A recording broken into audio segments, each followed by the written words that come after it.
Hello, everyone, and welcome once again to another episode of Lack of Focus, episode 11, Attack of the Clone Wars.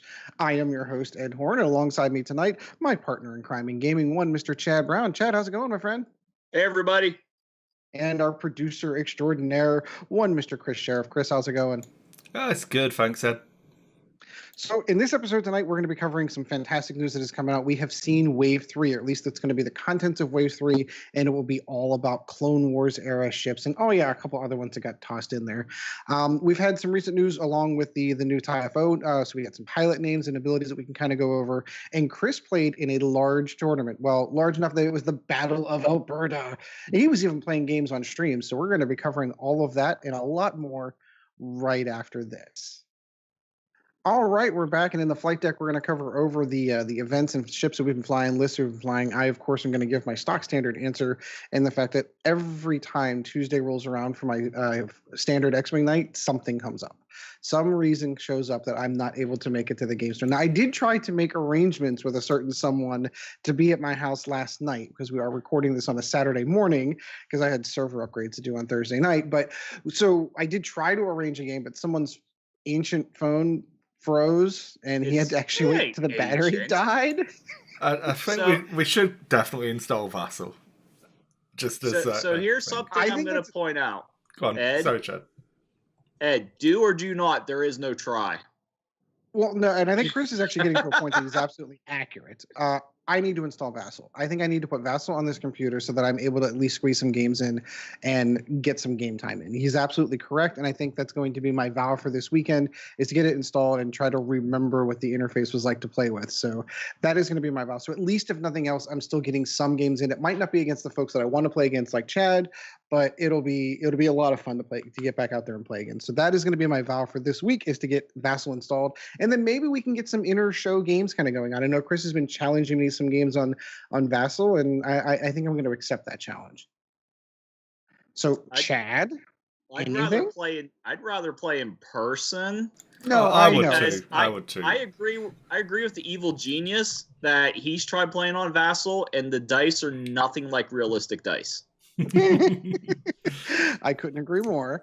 But then again, he rolls ungodly good when it comes to rolling dice. So, right. Well, for me, I think it's the same thing with it's the same thing with Arena for me. It's a good substitute when you can't get live games in, kind of thing.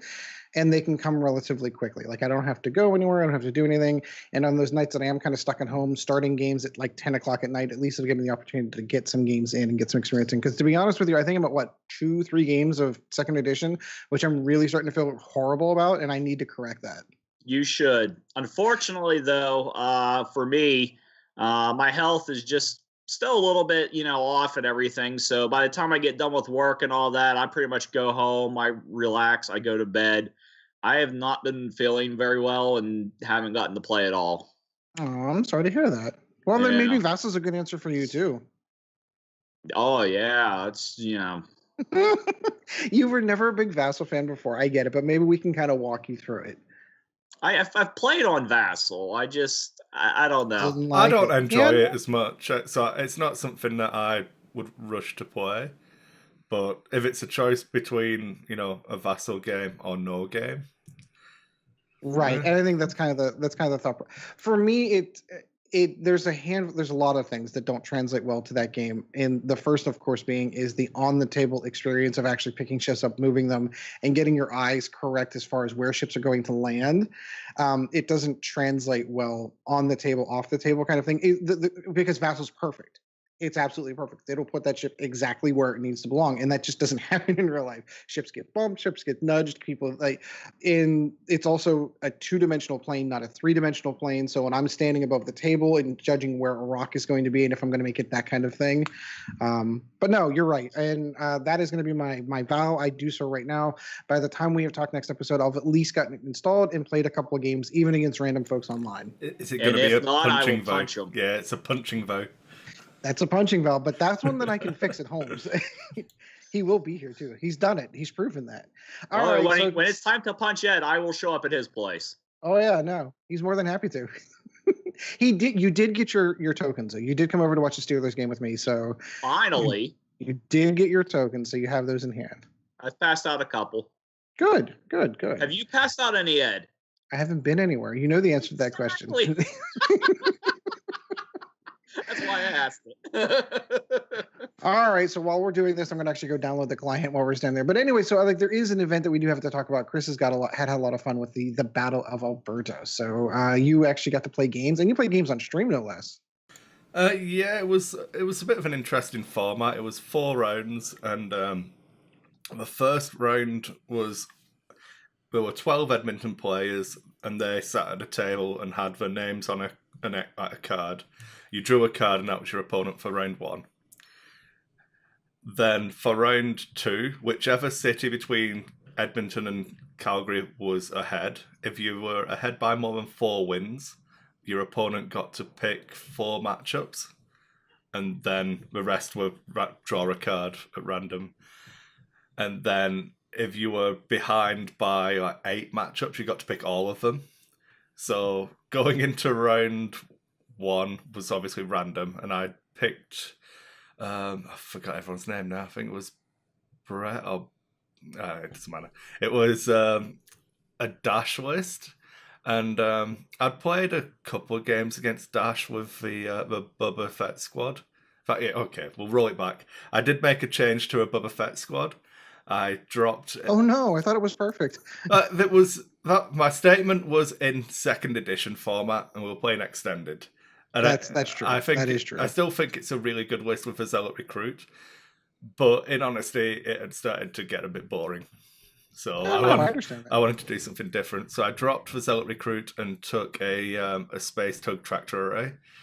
So the Quad Jumper made the cut, and it's so good. That freed up a decent amount of points. So Boba Fett got a hull upgrade, which takes him to 11 hit points total. So you've got to do 6 damage for half points. And it was designed just to try and make him a little bit more annoying to chase down and kill. It didn't really come into it in the event, but the theory was sound. I just don't think I executed on it that well. What else did Boba Fett get? Oh, he got 000. Very nice. Yeah, which was funny. So with 000, it's anyone at range 0 to 1 of you. You pick a ship, and they either take a stress or you gain a calculate token. And for some reason, people have an aversion to giving Boba Fett a calculate token when he's at range 1 of something. I don't understand this. They'd rather be stressed than help him. That ship that's now got me target locked at range 1 is going to K-turn behind me and fire its torpedo. Would you like a stress? You would like a stress. Interesting. I will not take a calculate token then and not get shot by a proton torpedo. I believe you sir, have made the wrong choice. I'm okay with that decision. Thank you very much. The number of people who take stress to put themselves in a crappy position so you don't get a calculate token. I'm pretty sure you've mathed that wrong. Well, you got to figure it's a no-win situation one way or the other, but at least the calculate token may not come into play. Because every time I get a calculate token, I don't spend it. I never roll a focus result. Yeah, the win is always give me the focus because the dice hate me. So before you dive too far into how the event itself, how are they scoring it? I'm just kind of curious. Just wins. It's interesting. No MOV, just wins. So you'd score so your MOV within your match, but it didn't mean anything. So a 1-point win was as good as a 200-point win. So that you didn't have like any gigantic tiebreaker, because of course I'm drawing from my experiences from the Outrider Cup, where we really got in the weeds with how much MOV was, and that's kind of total points, and those were sort of your tiebreakers. Wins are worth points. Like, I mean, don't get me wrong, I'm going to give Ryan a ton of credit. The scoring system on that's fantastic, and we've had some really tight Outrider Cups like that came down to like 3 points for a win. Yeah. Well, what I would say is it was never going to be the competitive, but Edmonton has a higher concentration of players who also play tournaments. So one of our guys posted on the Facebook group without really talking to our Facebook group about it. like, we should do a Battle of Alberta. And instantly Edmonton were like, yep, awesome. We had like 20 odd players all interested. And then they always come down because we host the big events. So they're the ones who always have to travel down to us. So we decided they'd host the first one, we'd travel up. And then it was a script like, for us to get 12 players. So they were turning away seasoned tournament players. For us to get 12, we were having like people who've only just started playing but are willing to travel. So it was never going to be the most competitive. Yeah. It was really good fun. I think we did really well in the list building side of it. Like we actually got organized and worked out some archetypes of lists, and we didn't let people just take a good pilot if it wasn't going to build into something better. So my list got Fenro and Boba Fett. So I was in the Edmonton list, they had Fen in one list, Bubba in a different list. So I think we did well in that sense. Overall, I think the score was 30-18, and that was going into round 2, we picked 4 matchups. Going into round 3, we picked all of them. Going into round 4, we picked all of them. So I don't. That means that you had a rough time last time, the round before. It was fine. Once you get 8 points behind, when there's only 12 matches, you're never gonna pull. You've got to win all of them, and we didn't have the players or the squad match because you can't play the same player twice still. So you can't. Now, did you have to keep the same list over the whole event? Yeah. Okay, so that's something that changes in the Outrider Cup. Like, you're allowed to switch lists. So you actually pair in the Outrider Cup. If you haven't seen or heard about it before, we have a whole old show that dedicated a ton of them to it. In that one, you would actually pair up against the list and not the player. So you never really knew who you were playing. So you might see a list, go, "Oh, that's a good list," but it might be their new guy on their team that doesn't really know how to play it. So you never really knew who you were playing or what you were playing against. Yeah. And it was good fun. I really enjoyed it. Round 1, I've faced a Dash list, and I played against a few. One guy's dashed once or twice, and he was running Dash and Jan with Bista. Yeah, you were telling us this offline how cool this list was. Yeah, but the other this guy's list was a little bit different. And when I looked at it, I was like, this doesn't work the same as the Bista and Dash does. But I still didn't. I don't know that it crushed me. It was embarrassingly bad. I didn't get 200-0 though, so it's all okay. You killed something at least. Yeah. So it's Dash and Rock, and Dash has got Handgunner. So the wording for Handgunner is that in the engagement phase, you can engage at Initiative 7 from one of your turret arcs, and then you can't engage from that arc again. Rock lets you pass on an Initiative 7 to one of your ships. So because they're both your own abilities, you trigger Rock first. He attacks at Initiative 7. Then you trigger Han, and Rock doesn't have any limitations on what arcs you can fire out of. So Han can fire at the same arc as Rock's shot did. And then you can't attack out of that arc again, but you can't anyway because you've had your bonus attack and you can only have one. Right. You've had double attacks already. That's awesome. But the other thing that's really good about it as well is Bistan has the, you've got to target a different ship. There's no limitation there. So you can pile 2 4-dice shots into one target. If it's got Trick Shot and Outrider. So you can gain the extra dice from Trick Shot and not give them the extra dice for their agility. So it could be 2 5-dice attacks into one ship. It's pretty funky. I really... That's pretty vile, actually. Yeah. And I randomly drew it, but I looked at it straight away. I was like, okay, so I've got a quad jumper with 5 hull, no shields. And I've got Fenro with 4 hull. Then I've got Boba Fett. But it's okay, because I've got a 7-point bid. He also had a 7-point bid. I was outplayed. So he won the dice roll and gave me initiative. So my Boba Fett is now going to be sat in arc. So I've sat down and thought about it and was like, okay, I think the thing I need to do is approach it from 2 different vectors so that he can't have the bow tie pointing in like he can't have it pointing forwards and sideways. So then he can kill one ship, but the other one gets inside and can start messing him up. So I didn't do that. I approached from one side. I moved the rock because I had Tobias Beckett, so I moved it into to make a nice open center, which gave him a channel of rocks to trick shot along. So everything Always nice about to this help your game, opponent out. yeah. So turn 1, he bumps my position. Turn 2, I get the tractor array ready to dart in and hopefully blow up and Deadman switch next turn. But he just blows it up because it's just in arc and just at range 3 with dash. So he gets 8 dice and dies. Oh well, at least he wasn't at range 1 of me, so that's fine. Round 2, I swoop in with Fen and Bubba, and Fen is just outside of range 1 of dash. So, okay, this went badly. This was supposed to be range 1, and it was like literally just out. So Fen blows up to the first shot, and Bubba loses 3 shields to a second shot. And at that point, okay, this is now over as a contest.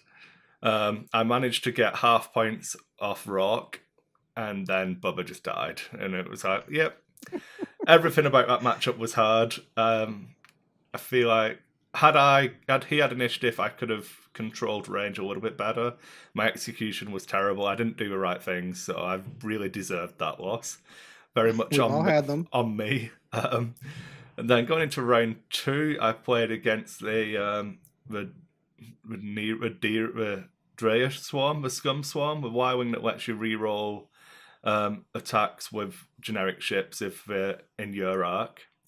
And it was 2 space tug tractor arrays, a Z95, a Torquil Mux, and the Y-Wing, and the was it the Outer Pioneer?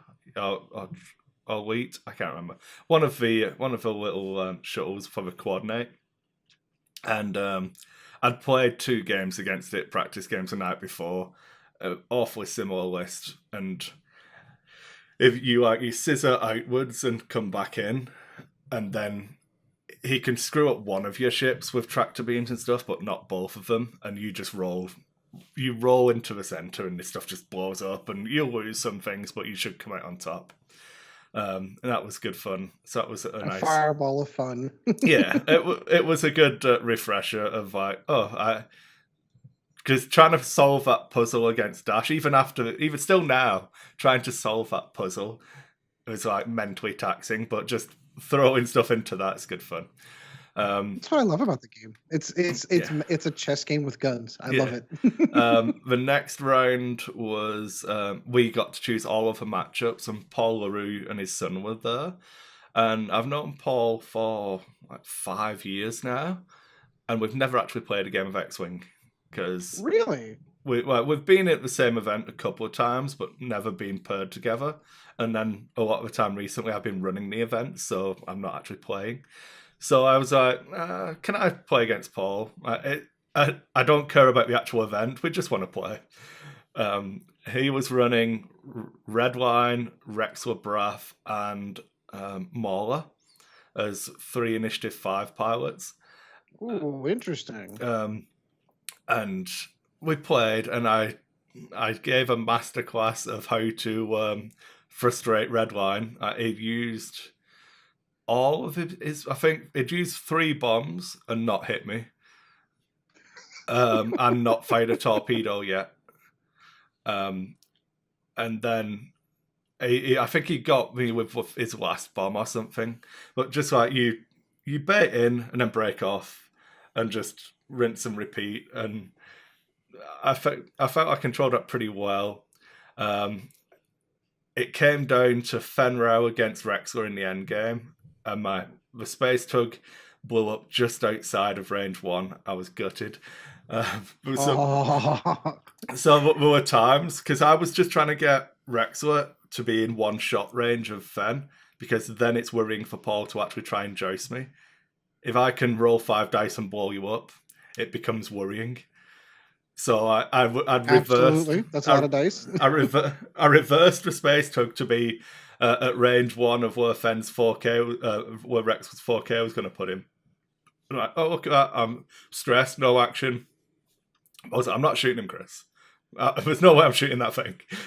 So he waited until it was just outside of range 1, then he'll take his shots and try and chip away at it. But I think Bubba died to a fuel leak direct hit, which was unfortunate. And then Fenn took a structural damage crit to take him down to 2 agility. And at that point, it was pretty difficult as a contest. I think I finally got Rexwood down to half points, but it didn't matter at that point. He got the kill shot on Fenn, just chipping away. It was a really good game, really interesting. I really enjoyed it. I think we were both pretty happy it was over once it was finished. Pardon me. And then we played a game on stream, and this one was against Jake Farrell, Jan Oars, the X-Wing Thane, is it? The one that everyone thinks is broken, that picks the crits. And what was the last ship? 1, 2, 3. Sabine, that's the one. Sabine in the attack shuttle. Ah, there you go. Yeah, it was like Rebel good stuff. A standard stock 4-ship Rebel build. Yeah, and that's a stream game, so I'll put a link in the show notes. I don't think they've cut the stream up yet, so it's like a 7-hour slog. But if they don't do it, I'll just steal a game off them and use some satire or something to protect myself from the copyright claims. Exactly. But on this one, it's the last game of the day. We'd travelled up in the morning. I was pretty tired at this point, and I put my dial down for Boba Fett, thinking, right, he's going to come in. So if I put in the 2 hard, one of the 2 directions I will fit, and then I can just break off. Bubba's taking some damage. I can run him away, and then clean up with Fenn and the Space Tug. So he came in, he actually brought both of them in really close, so they bumped me. So I flipped my dial over, and apparently I put in the 1 hard, not the 2 hard. So they don't clear. So I was like, Bubba's dead then. The dice didn't come up with miracle evades, and Bubba did in fact die. So I lost Bubba pretty early. I think I got like half points on one of his ships for Bubba. So I managed to clean up with Fenn and the Space Tug. But you should definitely watch that game as what a Space Tug will do if you let it get in position. Because it was good. I really enjoyed that game. Do you remember what like the timestamp on it, or is it just like the last game? It's the last game. So if you started at like 6 hours something, I'll put the timestamp in the link and stuff and send it. I'd like to watch that later in the day. It's good. The commentary is actually really good. The guys did a really good job. I've watched it back. So I had to watch it back, so I wasn't sure if I'd cheated or not with Fenn. Because I just had this thing of, did I take Concordia face off against the turret of Jan? Because you don't get it in turrets, only in arc. And I was like, did I cheat? Did I do that? And I didn't, but I was just like, I had to watch it back to double check, so I felt really bad. But it's fine. I didn't cheat, so it's good. Excellent. But, so you ended up getting a win on stream, which you're undefeated on streams? I think so. I can't remember if I've lost a tournament game. Like when I play on the Sentry Box stream, it's like I have a pretty horrendous record. But in tournament games, or I should say other people's streams, because I definitely won on Aaron's stream, and I definitely won on Blizzard Squadron's stream, and those are the only 2, so... Yeah, no, the only time that I think I was ever on stream, I was on Aaron's at regionals, and I got eviscerated in that game. I do not have a very good record on stream. I am 0-1, and it was bad. So against a great opponent, he was a lot of fun. I had a lot of laughs, but man, did I make one minor calculation error in the early beginning of that game, and it just went downhill right from there. So one of my favourite X-Wing memes at the moment was the going around the crate page, and it was a calculated risk, but damn, I'm bad at math. That's awesome. Yeah. So, anything else to report from the event aside from having a fantastic time? No, just a thank you to everyone who ran it up there. It was actually held at a store, a gaming cafe called King's Court, and then they were closing down apparently, and I think he kept it open for an extra couple of days just so they could host the event. So that was really cool of a guy. Unfortunately, I can't really drum up more business for him now because it's putting That's unfortunate. closing the door after horses bolted. Got to get those Albertan colloquialisms in there now. Yeah. No, it's not cool to hear local game stores closing. They're like the handful of places we get to go in indoor and actually sit down and play games. So that's why I always buy local. Yeah, Edmonton's in a bit of a weird place. It's a shame. If they had our infrastructure, I feel like there'd be a really, really strong region to actually play in.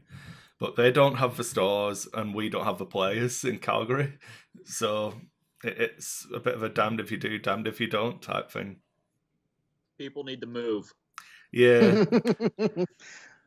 Or at least people. See, the problem with you is like whenever you're traveling, like how long of a trip was that? So for the local Battle of Alberta tournament, it was a 3.5 hour drive. Yeah. See, that's not I'm gonna get a couple of games in after work kind of drive. That's No. I'm going down there for a tournament, and that's the only reason why I'm going. So we left. I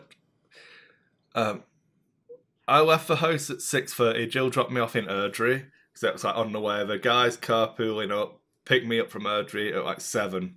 We got there at 10:30. The tournament started at like just at lunchtime. We played 4 rounds, went for some food. I got back home at 1 in the morning. Yeah, those are the days. So, those are the best days.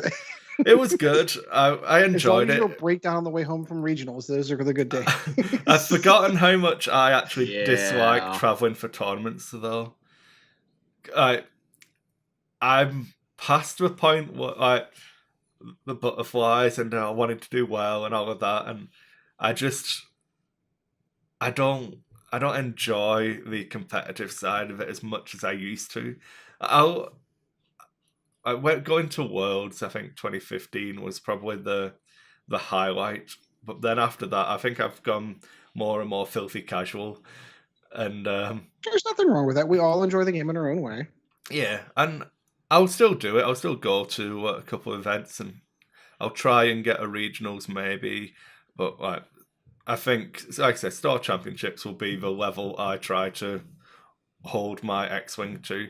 And I don't even care about winning them. Just as long as I can recognise what would be a good list and then screw up playing with it, that's all that matters.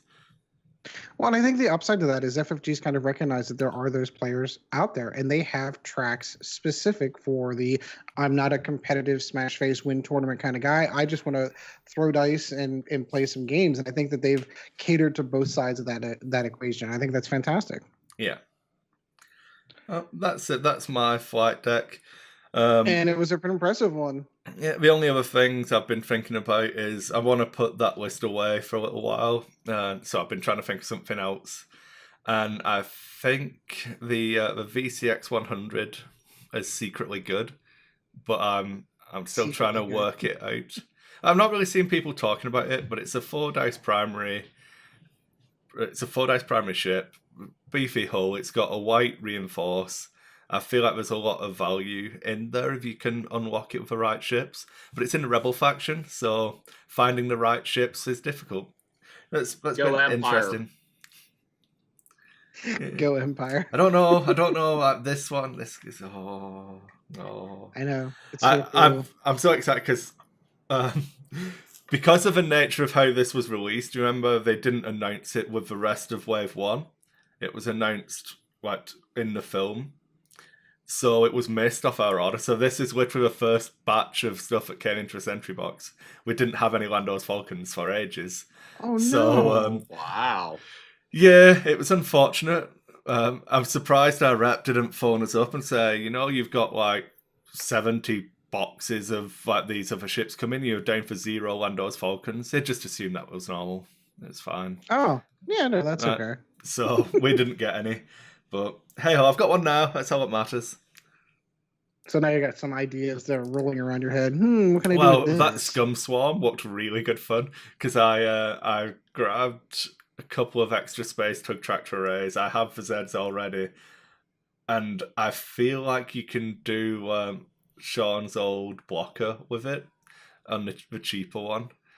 So I feel like Lando's Falcon might come out to play in Scum. So that's another one. Yeah. Well, maybe I'll see that on Vassal here in a week or so. Yeah. Or at least the beginnings of that list anyway. All right. Well, I guess that's going to do it for the flight deck. We're going to go ahead and move on to the news right after this. All right, we're back, and in the news, there's two things really to kind of cover, but one of them is so gigantically awesome that we're just going to make that the main topic, which is the announcement of the Clone Wars era ships that are coming out in Wave 3.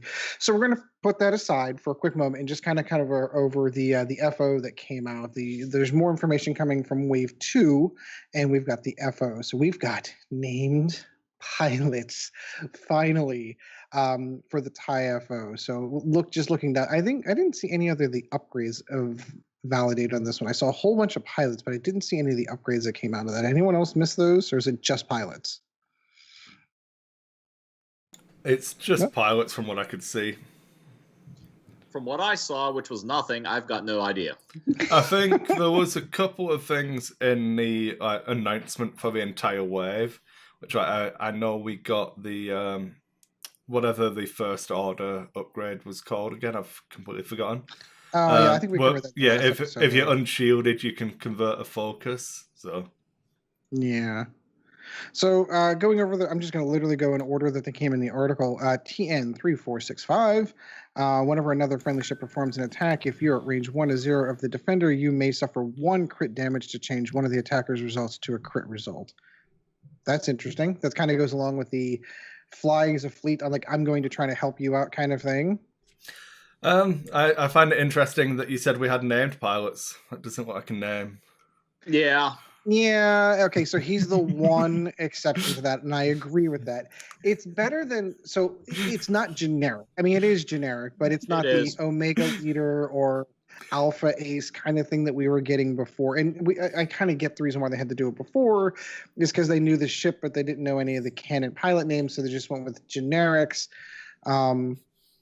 But Omega Leader is just as specific as the TN number because you've only got one leader in Omega Squadron. Yeah, no, you're right. I'm not disagreeing. He's the one exception to this rule. Yeah, that one's just as generic as what they were before. So one thing I wanted to go through was if we look at the chassis for the ship as well, and then it does mention in the article that you get 7 dials in the conversion kit. So you can, from those 2 bits of information, you can kind of fathom how many points it should cost. So it's 7 FO dials in the conversion kit? What was the max in any of the max in what any one ship anywhere in the entire especially Imperial Rebel or Scum was 4? Yep. So, and people were complaining that wasn't the maximum you could fly, so they should give you more. So they've suddenly given you 7, which is probably the maximum you can fly. You can fly, exactly. So they should come out at about 28 points. If you look at TIE Fighters being 24 for the cheapest, if they were any cheaper than 27, I think you can fit 8 in a list. Mm-hmm. So, and you wouldn't be able to do that, especially with this. Their shield token alone is worth more than. Well, that's it. Well, you get a target lock and a shield, but I still think that if you were going to fly 7, you are probably not going to get any named pilots. I don't know. Oh no, you'd be running a bunch of the generics. I think they're doing it because they don't really have a ton of ships like the three main factions do. So they're like, here's your opportunity to fly more of these lesser ships to make up for the lack of, good ships and, the big numbers like the other factions have. So you feel like we're going, oh, look how good we are to you guys. You can fly 7FOs here, have 7FO dials. Look how good we are. And everyone's like, how many Kylo Ren dials do I get? Because that's all I want to fly. Exactly. Basically, yeah. They're like, oh, look at this. It's really good. Don't look over here where it's not good. Look over here where it is good. Yeah. Well, it's interesting to me that it's interesting how you said like the major factors all have a whole bunch of other dials. And we'll get into this when we get into the second half of the main topic. By wave 3, we're going to have 4 factions that don't have a ton of ships. One of them's literally just coming out in Wave 3. One of them, for all intents and purposes, is being re-released in Wave 2 that doesn't have a ton because there wasn't a lot of time from Edition 1 of X-Wing to even put a ton of ships. There wasn't a lot of stuff in canon, so is it the norm then? Because, we're really going to be, by Wave 3, we're going to be in an era of X-Wing where there are 7 factions, and of those 7 factions, they only have a handful of ships or the other ones. So it's you 3 big ones over here, and then all this other little stuff. So I think it's twofold. I know we spoke about this briefly on one of our other shows of, as long as they're competitively viable within their own choices, it doesn't actually matter how many choices you have. Oh yeah, no, and I agree with that statement. Yeah. I'm just saying, for as far as the number of ship choices and the variety of being able to play around with, there's a lot of other factions that are going to have that same problem. Okay, so, Rebels have loads of choices. Like they can take the Azatuk if you want to do it wrong. you know that Scum's got the Jump Master still, but they nerfed it into Oblivion, so you're probably doing it wrong. So, is it giving someone the option to make the wrong choice? Is that better than not giving them the choice? No, I think for me, when you're looking at it from a casual point of view, it's kind of more fun of the game. From a competitive side of it, I'm not disagreeing. You're absolutely correct, because we're going to fall into these builds, and this is just going to. If you're playing the Resistance, this is going to be the build you're going to go with. If you're playing with the First Order, this is going to be the kind of build you're going to be used to seeing. So I don't disagree from a competitive side. I'm just thinking more from a thematic, casual side of it. It's just not a ton of variety at first, at the onset. Yeah. Ed, if you were any more of a casual player, you'd be in a coma. I'm going to change that, I swear. If it was a casual player, it'd still be playing. Yeah, this is true. I'm fixing it. All right, now both of them are getting on me on this one. I now have to fix this. Okay. Damn, I wish Sean was here. I know, right? Get him on top of it. So, I suppose we should move on to Scorch then, or Zeta Leader.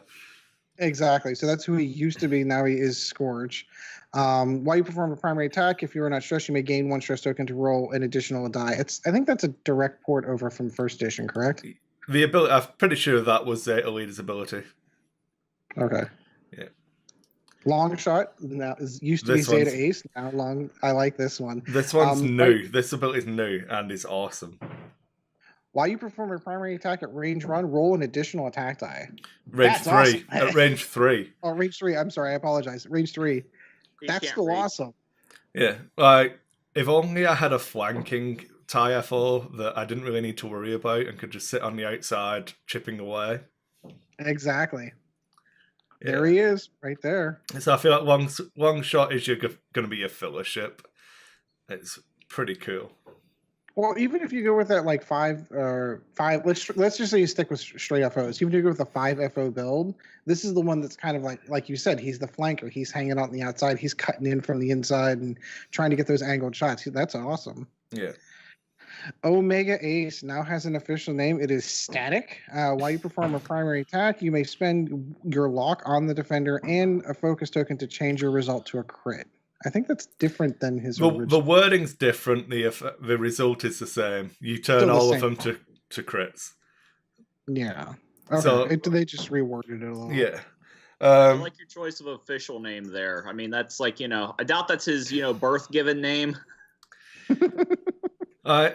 To me, that says that he's a really good shot when something sits still and he's target locked on it and he's focusing really hard. He's a really good shot. Outside of that, he's it's like like the stormtrooper. Yeah, it's like the worst pilot ever if the ship actually moves. Anywhere. Oh, it's wiggling from left to right. Oh no, what will I do?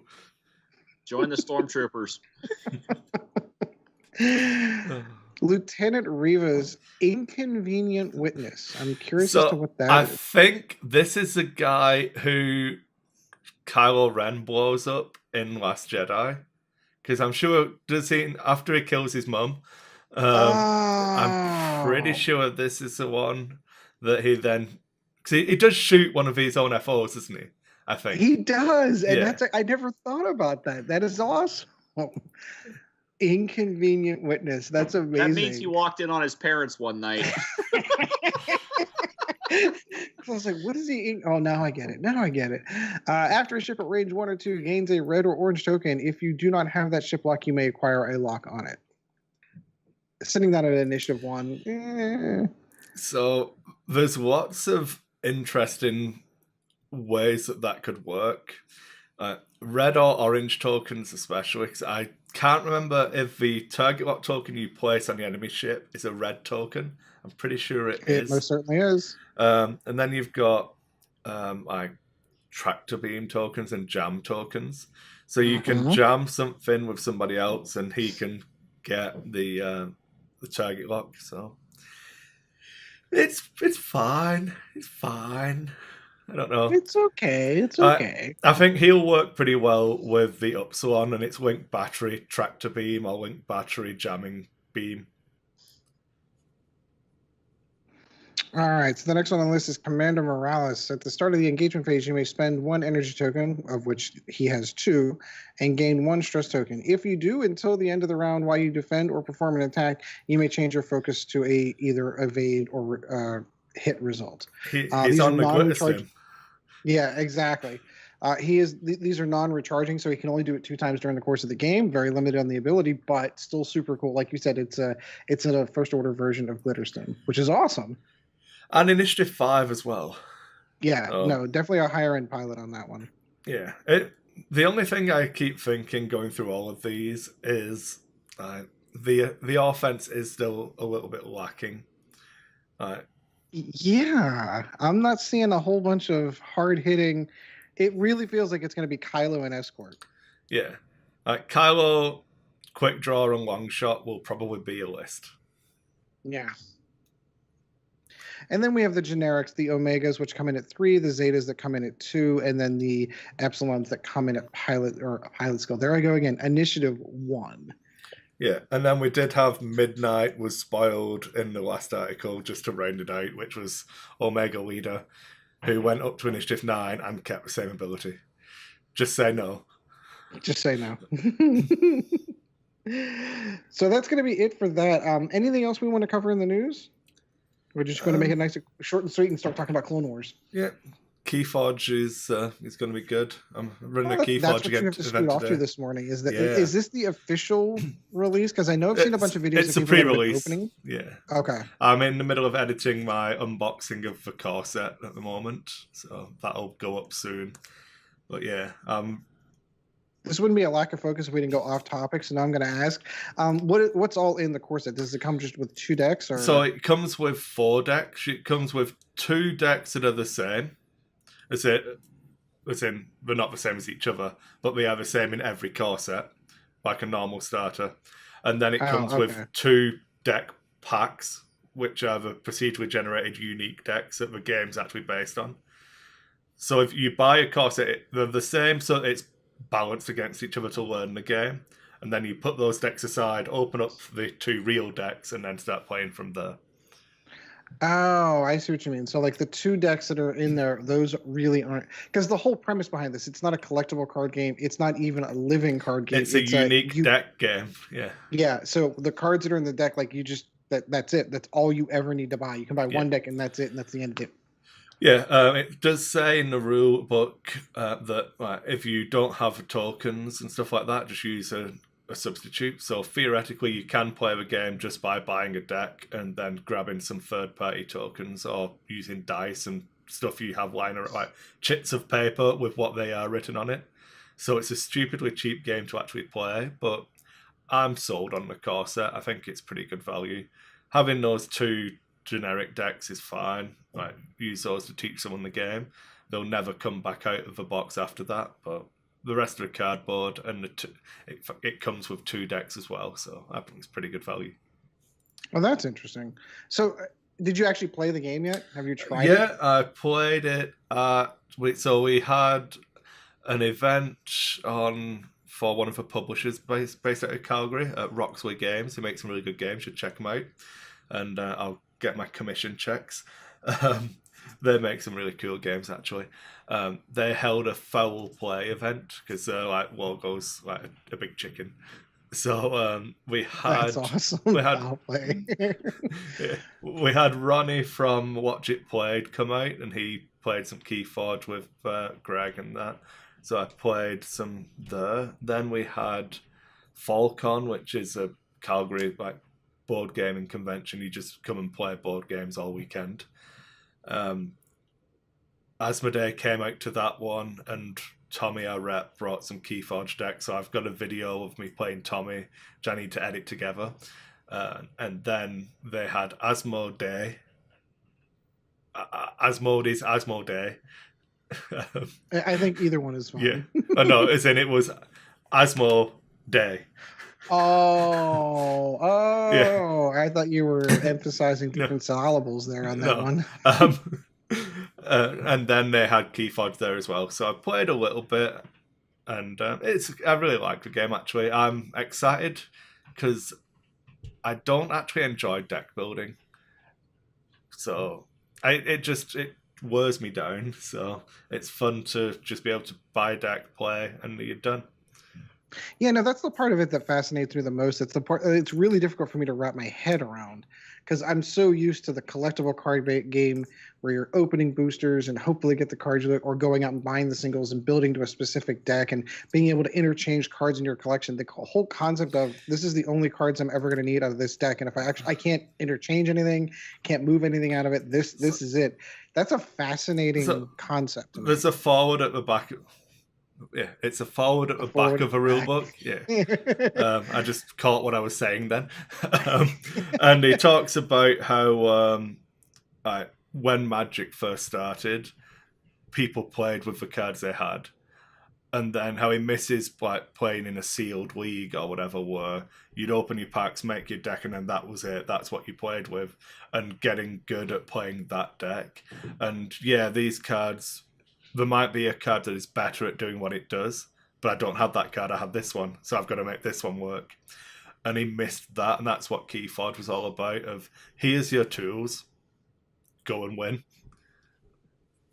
That's really is fascinating. And originally, whenever this is really going down a rabbit hole of off topic, but when Richard Garfield originally designed the game, he did not design the game to be a booster game, like opening starter packs, opening boosters. He envisioned the game as a game on the shelf kind of thing, where you would pull the box off the shelf, pull the decks out, and that's it. So the cards that he originally designed in the Alpha set, that was all that was ever meant to be in those decks. That's how he actually envisioned Magic to be played, as opposed to the juggernaut that it is now of collectible card gaming. I think that's what it feels like.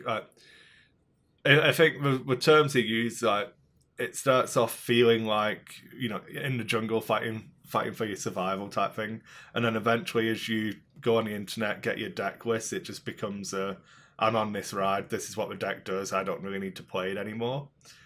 Like, that the fine-tuned Magic decks do what they do in the same way in X-Wing Squad. Once you get it to that point, this is what it does.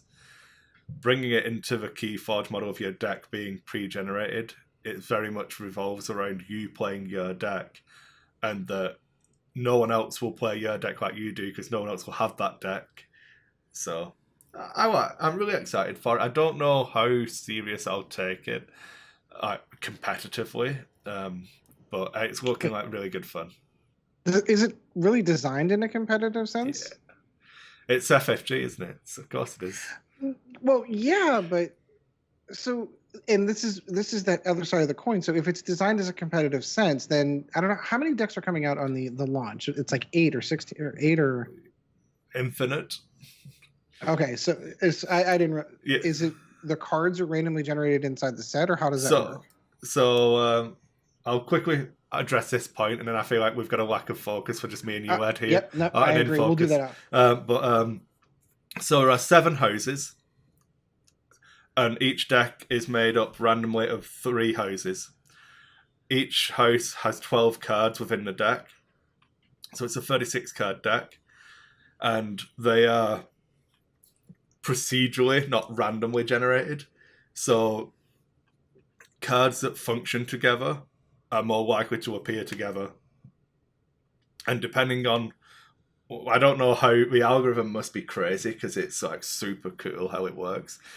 But it'll pull from another house to fill in a weakness if it feels like it's done this gimmick here, but it doesn't have enough creatures to pull it off. So it'll pull creatures from another house rather than their artifacts and stuff. So you'll have 3 houses in every deck picked at random, and then the cards within it are generated, and there are 375 cards in the pool at the moment, I think, something like that. From what I was reading, I think it's something like 12 trillion combinations. Oh, wow. Yeah, so that's from Wave 1. Interesting.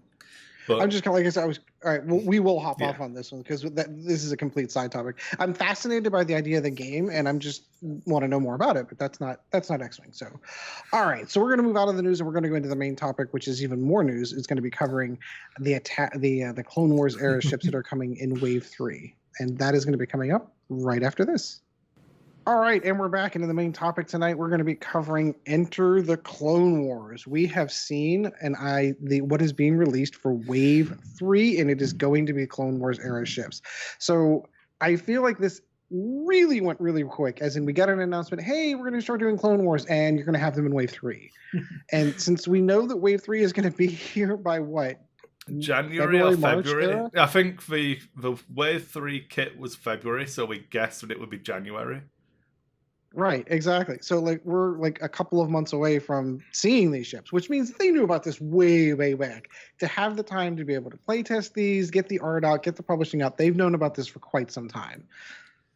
Just throwing that one out there. Anyway, so first thing that I know that Chris picked up on is this the first thing that I noticed too, was that I don't see a Rebel ship in Wave 3. So one thing I did think about when I sent that out in our chat was Lando's Falcon was done the same way, that it wasn't announced in Wave 1. Yeah. So there could be a Rebel ship we don't know about. That's the only one that hopefully the counter argument that I gave to Chris was that I thought that maybe the ARC 170, because there's so few Rebel pilots that could possibly be in that faction, and we already have a couple of them, that maybe they would just top it off with a couple of cards for the Rebels, so that if you really wanted to get both, you can get out of that one. Although I think the design structure for FFG is that they're not going to do dual ships like that anymore. But I was thinking about that point after I made it, and it's like, well, it doesn't matter because the cards are in the conversion pack anyway. And right. I want to roll it into, seeing as we're talking about it, I think this is a listener question anyway, Chad. You might want to double check the exact. Do you want to just shoot that question out there, Chad? Just so that we can address it properly. Oh, see, I up. It's a multi question. So Matthew J. Budney asks, while I'm sure you're going to cover it in your news section, what are your main thoughts topic? On Wave? You were wrong, Matthew. Main topic. Main topic. We have so much to say about it. Yeah, on Wave 3. Not just the introduction of the 2 new factions, but that Scum and Empire each get a ship re-released for 2.0, and they contain 0 new cards, nothing for Rebels, thoughts on their choices, new paint schemes for the Z, etc. Yeah. So basically addressing that whilst addressing Ed's point as well. Mm-hmm. It looks like, from what they've shown, that the Z doesn't have any new pilots in it. It is literally the pack lifted from the conversion kit, and then the same for a striker. It wouldn't surprise me if there were cards missing from that spread and there is something new. In the same sense, I think like Joy Rekoff was added in to the Scum, the Fang Fighter, where he wasn't originally in the conversion kit. So when you buy the conversion kit, it's got that little extra pack that has extra carb on the same palette on both sides. It wouldn't surprise me if this set had stuff that wasn't in it, and they're just not spoiling it yet. So yeah, that would be my thought process as well. And I don't want to go too ham on FFG until we actually know that there isn't a rebel ship.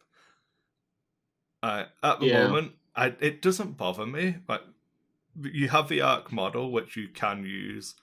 If you don't get the pilot card, it's a shame. But I think I would rather they didn't give me the pilot cards because I want to get away from that cross-faction stuff. Yeah, especially if you're I only want to play one faction kind of thing, and you have to go buy another ship that is out of faction to get the card that you need. Yeah. All right, we'll get to that with Senator Palpatine. But I was going to. Oh, sorry. I was also going to mention that Zachary Johnson had also asked about what are your thoughts on Rebels not getting a ship added to second edition format clear through Wave 3 now. He had also pretty much kind of asked a similar question, so just wanted to throw that out there. That was also get them both out of the way.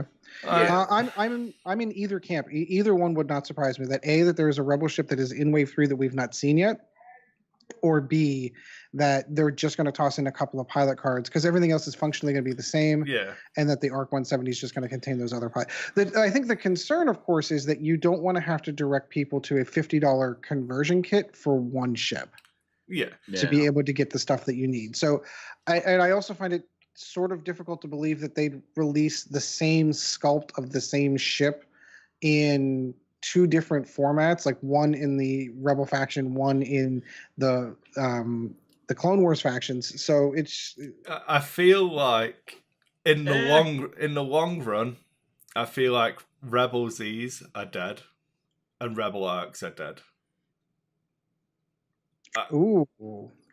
That now that we're having more factions, I feel like if you want to find Arc 170, play Old Republic. Well, it's always felt out of place in the faction from the time they released the ship. I said it whenever it first came out that it's interesting to me that they back in those days there was a hard rule that they weren't going to go back to the prequel era for ships, and here was the Arc 170 being released. It always felt out of place in the Rebels. Yeah. The interesting part to me is that the fact that there is an ARC 170 in the Rebel conversion kit, though, like it has the bases, everything's kind of there. Yeah. So they literally just phase a ship out of a faction, But with the new format, with the hyperspace format, where it's going to be ships chosen for competitive play, and you don't need to phase it out. You just don't have to put any effort into. As an argument. I hate you, FFG. I can't play the Rebel Arc 170. You can buy a conversion kit and the Republic Arc 170. Yeah. So it's not that it's phased out. You just put zero effort into making it happen, and it never appears in the hyperspace format. So players are never penalized for not being able to get it cheaply. Yeah. Here's what's going to happen. Just play devil's advocate, No. It's a good point. I think what's going to end up happening, though, as much as we try to tote the casual line here a lot, the competitive area is really what's going to drive what's getting played on the table in the local game stores more often than not. And if it works out that the ARC 170 gets phased out and is put into the I don't even want. It's not the Resistance. It's the I keep wanting to say Resistance. The Galactic Republic. The Galactic Republic side. The competitive players are just going to move that over. And if you're just playing the game casually and don't really care about the competitive world, there's nothing in the world stopping you from playing the Rebel Arc 170. Nothing at all. Yeah. If you're not playing in a tournament that's not forbidding it, and you're just playing in your home, on the kitchen table or at the game store that isn't a tournament, nothing in the world stops you from playing that ship. Yeah. Yeah. Wow. A lot of talk in the ARC 170. Okay, so let's kind of get into the cool stuff. So I was going to point out, you'd said about the whole different paint schemes on ships being in different factions. I mean, we did have the Z and the Y wing. Yeah. Whenever they first came out with Scum, they had multi paint jobs going with those. Right, Yeah. and that's actually a really good point. If they decided that they were going to keep the ARC 170 in the Rebel one, they could paint it. They could have a blue one. They could have a green one. Do you know what I mean? Like they could have a different paint scheme. I for really it. like the fact that it's the same paint scheme, only dirty and like old. Yeah, Yeah. It's been through some rough stuff. All right, so Sorry, that's the ARC Chad, 170. did you have something you wanted to? Oh, no. I was just going to say, I mean, yeah, it does look, a little bit cleaner and all that in the box. So maybe that's the difference they're going with there was, like you said, the one's beat up and one's not. I mean, look at the Falcon, you know? Yeah. Scum have the nice clean Falcon. Because it's newer. I really like that Z95 paint scheme. I'm going to buy one. And I hate myself because I have 4 Black Sun soldiers already, but I'm going to buy one because it looks so good. And even I'm going to buy it and it's going to come with nothing extra. I'm going to have all of the stuff that I already have. And I'm going to But it's so sharp. It's such a cool paint. It's totally worth it just to get the one paint job. Yeah. It's so cool. They spoil absolutely nothing from this set. It's like sickeningly... Yeah, you've got munition failsafe, deadman switch, concussion missiles, cluster missiles, and crack shot. Like, oh, awesome. All of those cards that I have a million of from my conversion kits. So I really hope there's like a couple of extra pilots in there. I can't imagine they would do that. They haven't done it. Well, I mean, we're kind of really early, so I can't actually say that. Yeah, it's all new territory. Anything could happen, and it wouldn't be like unprecedented. Or everything that happens is unprecedented. I don't know. Yeah. All right, so we've kind of okay. I'm going to move us forward with like I planned this unprecedented squadron pack. Yeah. Well, I was hoping to hit on that one last, if you don't mind. No, I just want to first. We're don't ruin my bridging. Oh, no. You're right. The TIE Striker's just like in the same boat is all I was going to say. Yeah. Is that we have nothing new, and those are the only representations for the current factions. Yeah. Is that you have one ship with nothing super special or revealed. Squadron packs. Okay, so I will admit, when I saw this article, I was sitting at lunch at work with some work friends. I'm sitting through Facebook as you're in between that I've got my drink, but I'm waiting for my food phase. And I saw that and went, oh my God, there's 3 ships in this thing. Are they going to be smaller? Are we going to have 4 different base sizes? I think the box is just shrunk down in that. That's what it is. But I had a 5-minute thought process of going, can you imagine what it would be like with these really little ships on the board? They're super tiny and super fast. And then no, they're on regular standard bases. Okay. They're just smaller ships. Do you have the article open in front of you? I do have it open right in front of me. Okay. Scroll down to the Vulture droid spread. Yeah. That's what I'm looking at now. And then in between the actual model and the card for like the rock clamp things, what does that token look like? Oh, the Vulture droid. Because this is good radio. Oh wow, it looks like Buzz droids. Yeah. So it's talking about how you would execute something smaller. I'd probably execute them like this. I would, as a token. That's actually a really good idea. If you look at it, that's really weirdly shaped. So it's got the nubs of the bomb token, but then the opposite of the nubs to the bomb token. Yeah. So it looks like it can fit in the nubs of a ship. And then I think it's pretty cool. That would be so... We're not obviously seeing a dial for them or anything like that, but that would be really cool if you could... Oh, that's really neat. Yeah. Oh, okay. Wow. There's so many cool ideas that can come out of that. Holy cow. So I thought I'd just make you day there. I'll quickly drop that one on you. Oh, no, that is really cool. I mean, all right, so let's... only got 3 1s and 2 3s, but not bad. Yeah. But it's so let's get into the contents of that one. So that particular pack, we are looking at the Vulture droids. You've got the 2 vultures that come out of that one, and then you have the bomber, which was the Bulbador, or what was the name of that damn thing? The Belbulba. Thank you. Belbulab 22. General Grievous's somebody else ship. is butchering names. Yeah, General Grievous's ship, exactly. Yeah. Well, hello there. Yeah, that's going to be awesome. So Grievous is going to be in the game. You've got these weird Yeah. little funky flame-like tokens that are on there. I don't know if those are supposed to be obstacles that are being added to the It's the game. talk that I've heard, it's going around, is that they're a new type of debris or gas cloud type thing. Yeah, it looks like a gas nebula kind of style. Yeah, one of my friends was like, I really hope that they're ion storms. Ooh. Oh my god, that would be awesome.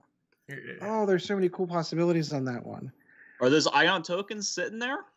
Yeah, with some ion tokens in there. Oh, so speaking of tokens, this is another one that I don't think many people have seen yet. If you go down to a Sith Infiltrator, there is a different token next underneath a tractor beam and a jam tokens.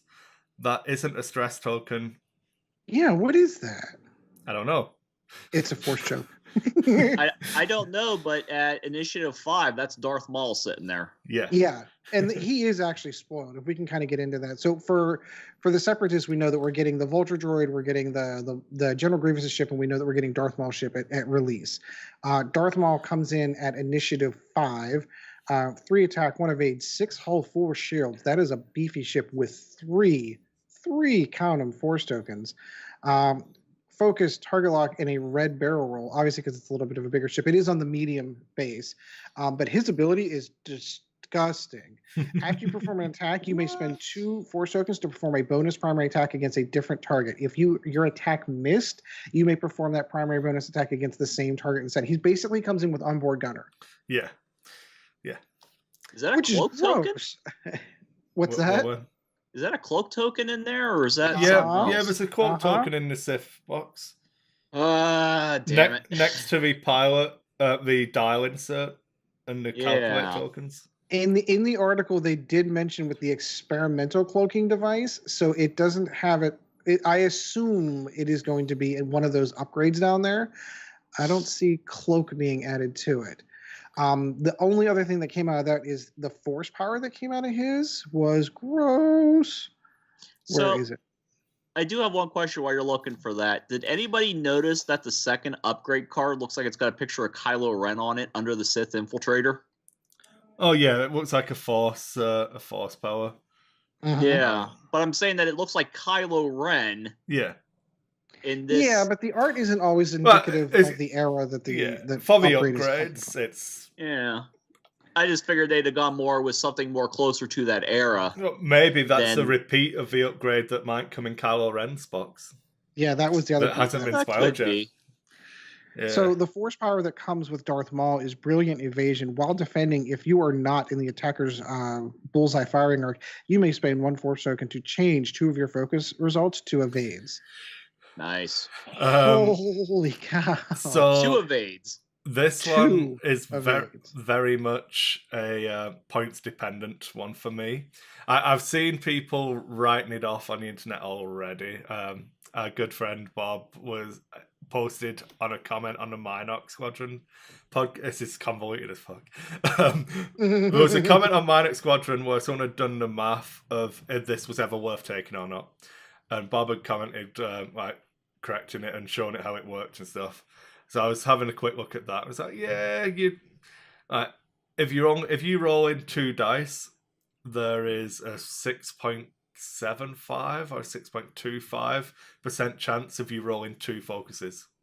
If you only roll 1, you don't need it. You can just spend a force anyway. So and then I think it gets as high as 26 or 24%, somewhere around the 25% once you get to rolling 4 dice that you'll have 2 focuses. And yeah, it's definitely not there to be an upgrade that you will use every time. But when I've only got 1 force point and I have 2 focuses showing, I would rather have it than not. So it's definitely a points dependent thing.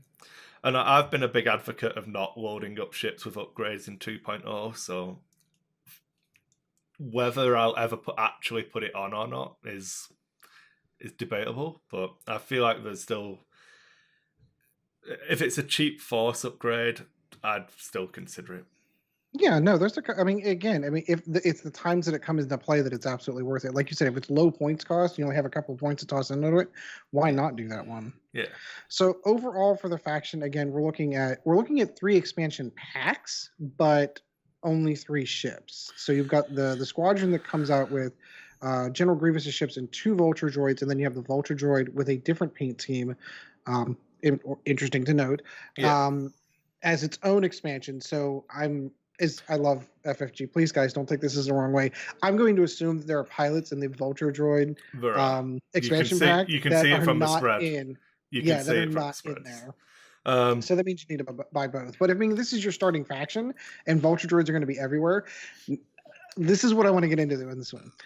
Well, before you do, I just want to point out that the nature of it, the only place to get the Bulbosa, or the General Grievous thing, is in that squadron pack at the moment. Correct. So you're always going to have, if you want 2 of them, you're going to have 4 Vulture droids. If you want 3 of them, you're going to have 6. Ad nauseum. Yeah, no, it's a similar situation with the when we move on the Galactic Republic side, and we'll get to that in a minute. Yeah. So the interesting part with this one is how they structure that. I'm curious as to how low the Vulture droids are going to be, because they're not going to have focus tokens. They've got to be 20 points. I want 10 of them. Exactly. So functionally, there has always been this rule in X-Wing from first edition on that there was a design structure that they were never going to drop a ship below 12 points. Now, there are other instances where you can get ships below them, but they didn't last very long. But for all intents and purposes, they did not want to see a scenario where 9 or more ships were available in a standard X-Wing game. If these come in at 20 points for the generics, and you can get 10 of them, it would be amazing. It'd be so much fun to be able to do it. I mean, I'm sure they'd be horrible. They're all going to be, Initiative 1, but I mean, you need like one command one or something like that, because they talked about how there are ones that kind of like pass command abilities around. Well, no, it's a ship ability. I didn't even see that. I need one of the cards now.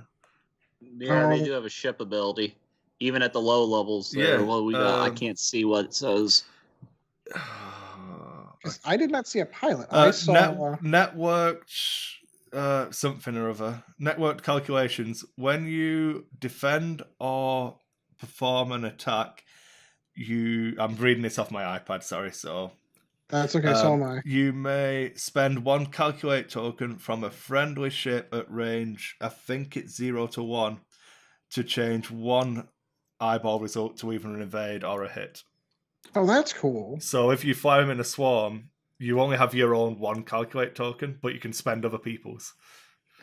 That could be cool. That could be really cool. I'm looking at these, and it looks like some of these have multiple dots before their names, or is that just the blurry picture? That's it. If you read the actual rulebook for what the dot now means, a single dot is a unique card, but it's not called unique. It's limited to 1. Right. If something has 2 dots, it's limited to 2. If something has 3 dots, it's limited to 3. So it looks like there are quasi-generics, basically. Which makes sense if they're actually droids. That's how you can curb in the power of them a little bit. But it looks like the ones that have extra text above, like they've got the ship ability and then an extra rule, are all dotted. So we don't have uniques. They have like multiple uniques of the same. Not unique. I don't know. I've really butchered that terminology. No, I think those are like the more limited pilots. I think there's one thing to say unique, and then there'd be limited. Yeah. Well, three out of 5 of the cards actually have like the little titles under their names. Yeah. And I know like the unique pilots usually get like, that little subtext saying that they're, the whatever and all. And I noticed that 3 of them do have it. And Chris, did you notice what was on the card all the way to the left? The Initiative 3? I didn't see it. Don't know what you're talking about. There's a blue starfighter on it. No, it's not. I don't know what you mean. Yeah, it's clear right there. Really? No, I don't see that. Oh wow, look at that. He's right. I don't see it. The blue starfighter. When this get your dream, homie. When this ship comes out, Chad, if you don't start playing, baby Anakin and his Naboo starfighter, we're not friends anymore. The amount of abuse I'm getting, if you if you don't start playing it, it just wasn't worth it. The payoff isn't worth. Oh So my God, that's I awesome. think Against you. I think Ed has been trying to lead us into the Kraken and the tactical Oh yeah. relay thing I you was gonna talk let about. this one go, but you're right. We should probably get to him. So it is a separatist only upgrade. I assume with the by the solitary system- keyword. Well, yeah, Yeah. it's a separatist only, but I'm assuming by the icon for this one, I think it's their version of crew. So it's not an astromech. It's not a crew card. It's kind of just It's a a robot. command droid thing, isn't it? If you watch the Clone Wars stuff, I think Oh, the okay, article right. refers to it as a tactical relay. Adding a tactical relay upgrade such as Kraken. So I think Oh, that's that the interesting. like they're the droids who tell the other droids where to go and lose the battle horribly because they're still droids. All right, but we do have Kraken. During the end phase, he adds a calculate token to any ship that he is on. During the end phase, you may choose up to 3 friendly ships between range 0 and 3. If you do each of these ships, do not remove calculate tokens. Yeah. So, what was the Do not remove 1 calculate token. So they can't. They have a soft moldy crow. What was Moldy Crow? There was another ability that allowed you to hold on to another. So you had. I am drawing a blank. It was on the evade one for the F4, which everyone used to put Yeah. on Omega Leader, and then there's a focus one as well, where you can only have 1 focus token, but it didn't go away, which people used to put on Poe. Yeah, people used to put it on Kylo too back Yeah. in first edition too. Um, But yeah, so basically, effectively, it does Com the same relay. thing. Comms relay. Thank you. That's what I'm looking for. So effectively, that's interesting. That's going to be. It's really going to give the idea of having a whole bunch of droids flying around and having command droids as yeah. you really getting a feel of where this faction's going to go. And then you have Darth Maul tossed on top of it. So I feel like with the solitary and the 4th aspect of this droid is because people have been talking about. Does it mean that? Because the stuff in that box where it says Separatist Solitary are normally restrictions on how you can field it. So I feel like you're only going to be able to have 1 of them, because it makes sense from you don't have 2 command droids because then you've got too many chiefs and not too Not many enough chefs. Indian. Yeah, no, Yeah. I gotcha. Too many chefs. I don't know, ruining the... I can't even remember. Too many idioms. Too many cooks in the kitchen. That's the one, yeah. So that'll be interesting. I suppose, have we waxed lyrical on Clone War Separatists enough yet? Not yet. Well, they got their own Okay. missiles, Okay. which yeah. are energy shell chargers. Yeah, you can read those. Those you require a Calculate token. Calculate token to attack. Spend 1 energy token while performing this attack. You may spend 1 calculate token to change 1 focus result into a crit, and its own ability allows it to be reloaded. Yeah. So that is an interesting ability to have the missile itself be able to reload itself. That's really cool. So this is it. I can't Oh, believe and we've not spoken about this it's one. 3 red dice at Yeah. range 2 to 3. I should point that out. But grappling struts. Have you read what they say? Grappling. I did not see So that in the this is article. again. It's not. It's in the spread again. Oh, gotcha. It's underneath a buzz droids. This is so funny. You ignore obstacles at range 0, and whilst you move through them.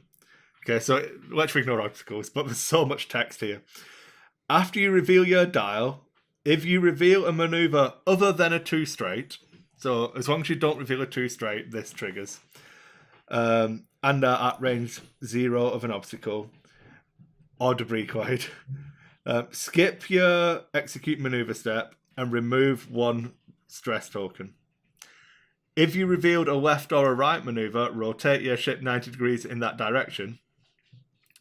After you execute maneuver, flip this card. So if you fly over a rock, they can go into landed mode, grab on the rock. Then the only way to get them off the rock is to do a 2 straight. If you dial in, actually stop stay on the rock. Yeah, if you dial in any other move than a 2 straight, you skip the execute maneuver step. So the only way to get them off is to do a 2 That's straight again. hilarious. And then Wait, you can so just rotate them 90 degrees. Effectively, they would become a turret in the game. You would just literally fly them Yeah. at a rock, land them on the rock, and just leave them there. So I feel like you'd have You can to rotate them 90. Yeah, you'd have to put them on a debris cloud to be able to fire, I think, still, because I don't know that they ignore them. You ignore... Oh, no. No, so I'm wrong. They can still shoot. It just says you ignore obstacles at range 0. So yeah, that's the very first sentence. Yeah. I'm just going So you literally fly them at rocks, land them on rocks, and just leave them there and shoot at stuff. That's phenomenal. Yeah, and here's 8 in the list. Good luck. There's not enough rocks. Can we play with more rocks, please?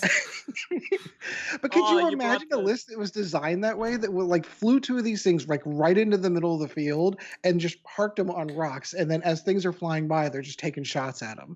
I mean, you could take shots at them while they're there, but whatever else is following you, Darth Maul, is not getting shot at. And it's effectively a ship that can literally stay still on the board all the time and still shoot effectively. That's phenomenal to me. Remember, one ship has to move, or the forcing rule would come into effect. Fair argument. I'll have one vulture droid just K turning at the back. It's okay. Yep, that's it. Works for me. You brought rig cargo chutes. Awesome. Thank you so much. Oh, yeah, that's how I pack all 8. Yes. There you go. Oh, dear. So, of the 2 factions, don't get me wrong, we'll get into the Republic here in a second. This one seems like so much fun. I'm in. I'm totally in. The problem is, I'm in on Republic as well, but I don't care anymore. I didn't need food. Evie will grow up to be, malnourished, but it's fine. Peanut butter and jelly for lunch 5 days a week is fine. It's just fine. So let's get... Yeah, there you go. Well, let's get into the cost point on it too. So like it's $40 US for 3 ships. So that comes out to about $13.33 per ship. So I recognize that that's kind of close to old first edition X-Wing costs, but now they're $20 a ship.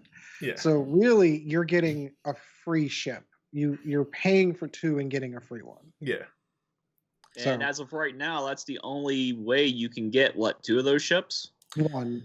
2. Yeah. Yeah, when we get into we'll move on that. So the Old Republic version has the one of the Delta 7 Aether Spite Jedi starfighters, and 2 of the V19 Torrent starfighters. So the only way to get the V19 or General Grievous's one is in these squadron packs. Right. Yeah, they went the reverse with each one. So with the Separatist, if you want General Grievous's ship, you have to buy the big box set to get those. Yeah. But it comes with 2 Vulture droids, and the Vulture droid is also the standalone blister. Yeah. For the Galactic Republic, the Jedi Starfighter is the standalone, and then if you want the 2 little accompanying ships, the only way to get them is in the large base one, and then they also have the Ark to go along with it. So each faction... I prefer it this way around, to be honest. I wouldn't want to have to buy multiples, but this is the correct way to do it. I think they've done a good job on...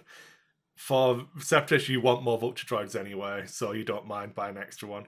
But this is probably I only want 1 of these. I can't see... With the Ark and the Jedi Starfighters, I can't... Unless the V19 is stupid good, I can't see myself buying multiples of this. No, neither can I. Well, considering they name drop something that I know we just had this conversation a while ago. Someone who I always wanted to see part of X-Wing. Obi-Wan Kenobi.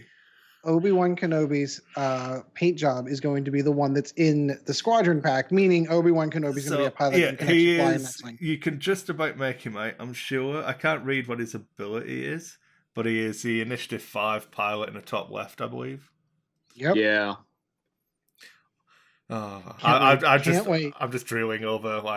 The mic's probably not even picking me up anymore. It's going to be one of those episodes, but I don't care. I hear you. Yeah, and then the single pack, they got Anakin in the single. Yeah, that's Anakin's paint scheme, isn't it? The yellow one. Yeah. Yes. Yeah. So they didn't officially say that, Chad, but you're right. That is Anakin's paint scheme.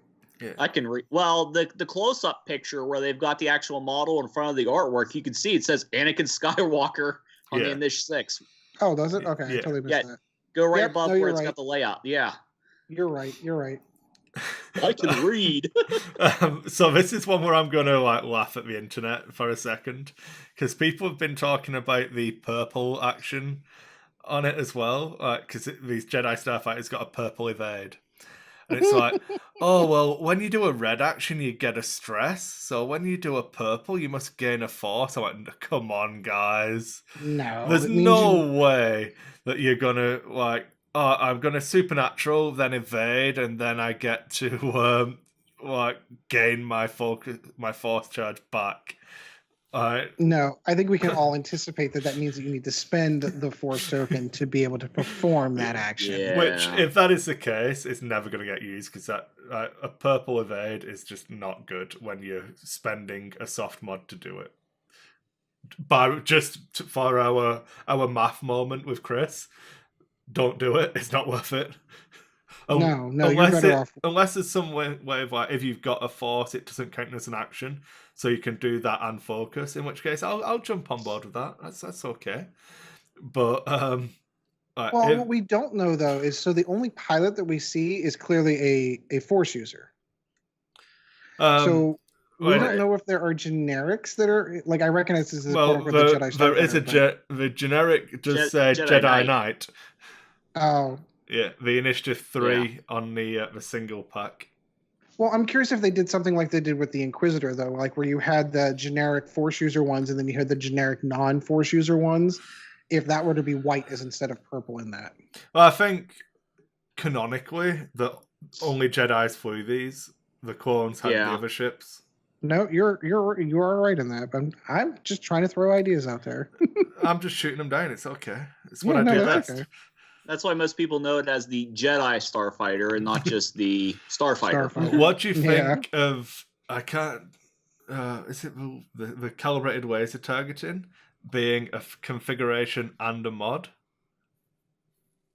That is interesting.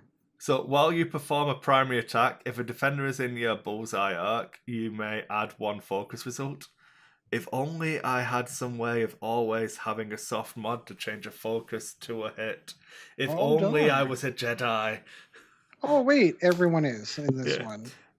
It's almost like there's a reason why you can't take the Delta 7B with it. I don't think it's actually spoiled in the article other than in the spread. But it is. It's not. Yeah, no. Yeah. You get... plus 1 attack, minus 1 agility, plus 2 shields. So you become an X-wing effectively. With that dial. Yeah. That's ridiculous. Yeah. Oh yeah, the dial. Oh yeah. So it doesn't have any blue hard turns. But it does not. The 1 hards are white. The 1 banks are blue. There's no 1 straight. It's got 2 sloops. It looks like a swoop, not a talon roll. 2 hards are white, and then the straight and banks are both blue. Yeah. And 4 or 5k turns, and it's got a 5 straight. Yeah, 5k turn, Chad. No 3 hard. No, it's got the 5k though. It's too fast. You'll be happy. Yeah. Why should I be happy? You wanted your interceptor to have its 5k back. Just fly Jedis. Nah, I'm not going to do that unless they bring out Anakin Skywalker and Naboo Starfighter. That's the only way I'll... That one won't have a 5k, though. No, but damn it, if it doesn't barrel roll, I'll be upset. No, that'll be his ability. Yeah. Oh, I hate you all.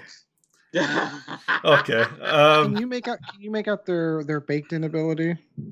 Because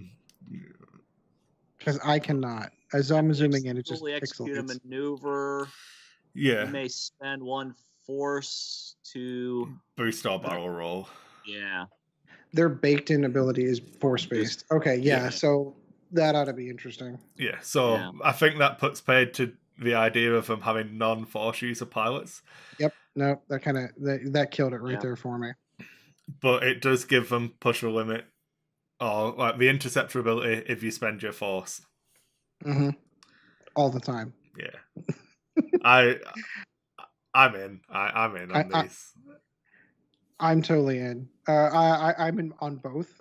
To be honest, this one comes. Do we even see much of the other ship that goes into there? The other No, nothing. I was trying to look. V19. Yeah, I think so. The stat block looks to be a 3, 2, and a 5 with no shields. Yeah. Focus, evade, target lock. Yeah, looks about right. And then barrel roll into something. Evade. So, yeah. Looks like a barrel into a linked action evade. Red evade, yeah. Oh. Yeah, no one cares about those. So, like, literally, I clone those people to die. I don't really care. Yeah. So it makes me wonder. Like, there's no shields. They're pathetic. The ship isn't super impressive, so it makes me wonder if they're relatively cheap. In the end, it's going to be Obi-Wan and Anakin. So, like, I can't wait to fly both of them at the same time as those Jedi Starfighters. I didn't. It's okay. What about the fact that we have... It's got to be a double-sided card, and they're just teasing you, for the Senator Palpatine and then Darth Sidious. Oh, which one is that in? Is that in That's in the Arc 170. Oh, I missed that. Oh. Right. Because he's got... So they're looking all regal, and then he's got, like, red lightsaber out. So, do you think... If you accidentally flip it over, you have to kill any Jedis in your list. You automatically lose all Jedis, but get you get to bring in. Yeah, it's got a coordinate icon on it, and it's purple. Yeah. So you coordinate all the clones to kill the Jedi. Yeah. The wording must be like remove any Jedis and then get a free Imperial Raider class Corvette. It just walks in. Yeah, we're the Empire now, bitches. This is going to be amazing. It's going to be interesting to see how this works. Because, all right, canonically, how does he get to use the Force if he's Senator Palpatine? As long as there's no Jedis around, nobody knows he's using the Force. Yeah, that's what I said. So you just have to sacrifice all of your Jedi in the list. I mean, I can't see anyone playing Old Republic for the Jedis, so there probably won't be that many in there anyway. I'm sure they're not going to be. They're not even going to be that good. So. Yeah. No, it looks pretty cool. I'm looking forward to seeing what he does properly. Yeah, me too. Then we have dial covers. Yeah. In fact, no. Before we go into dial covers, I think it's in. Do we need to cover dial covers beyond that? Yep, they have them. Well, no, just the I actual like the look of the Separatists. I really like the cardboard Old Republic dial. Just a normal one. It's in the squadron spread. That's some nice layout work. It sounds like the saddest thing to be talking about, but I remember scrolling through it thinking that's a really cool dial. The Separatist one you said? the Old Republic one. Oh, okay. I was gonna say because the Separatist one looks kind of cool too. But let me get into the Separatist one's got the nice colors. That is sharp. That's a good point. Look at that. Yeah, it's just cool. It's really cool. That is cool. I don't know why it really jumped out at me. So good job, whoever's job that was. Yeah, good job for you. That was really cool. Yeah. So I think we're sold on this one. I'm super excited. I think the part that really beyond anything else that's going to blow me away is that by February we're going to go from a game that had 3 factions to a game that has 7. And by February you'll have played 3 games total. Yeah. One game per faction. What's that? 1 game per faction. It's okay. Oh, yeah. So, no, I'm going to fix it. Between now and February, he'll play 3 games. So the Arc 170 spread has those weird red tokens as well. I'm just trying to go through see if there's anything else we missed. It also has calculate tokens. The Arc? Yeah. Yeah. Obviously, it almost looks like a red arrow kind of looking thing. Well, it looks like a red evade symbol, kind of, to me. Yeah. Maybe it's a droid version. I don't. They don't have nothing there. It looks like an arrow almost. Like it's not a slam token, Yeah. but That's what I was wondering at first, but then I looked at the cards and I don't see slam as a option. So I was trying to look at the upgrades to see if any of them say they give you a slam, but there's a weird token thing on the Sith Infiltrator as well, which looks like some kind of device, but I don't know. I was trying to remember, did they ever use any of, when they did like the stupid scenarios and mission packs? I don't know if they ever show that stuff in the spread. It's normally sometimes they did. Okay. Sometimes they did. So that is a good question. It's like I saw that too, and I was like, oh, that's going to be the scenario one. Yeah, that was my assumption. We looked at buzz droids, and I can't think of anything else. We've chatted about Z95 already. Whoa! There is something I just noticed we missed. Okay. Count Dooku. The fact that he exists, or is his rules on there? If you look at the Sith Infantry and the crew, you clearly see Count Dooku, and you see that adds +1 Force token. Ooh. Yeah, I can't make out his ability there. It's half. Oh no, I'm not even close to getting his ability out. But Dooku is definitely in there. Yeah. Do you know what this means? We might see Yoda as a crew card. I know. So the Guardians of the Republic pack, if you look next to the dial cover, it looks like there's some kind of small debris where one end looks like it would fit between the nubs. Yeah. Yeah, I saw that too. So is that kind of like what Obi-Wan in Episode 2 when he was running from Jango Fett, where he ejected a bunch of garbage to make him think he blew him up? Oh yeah, so kind of like a smaller, a smaller Yeah. version of a small based garbage chute. Right. Something else for my Like vulture cargo chute, but tinier. Something else for my vulture droids to park on. Yeah.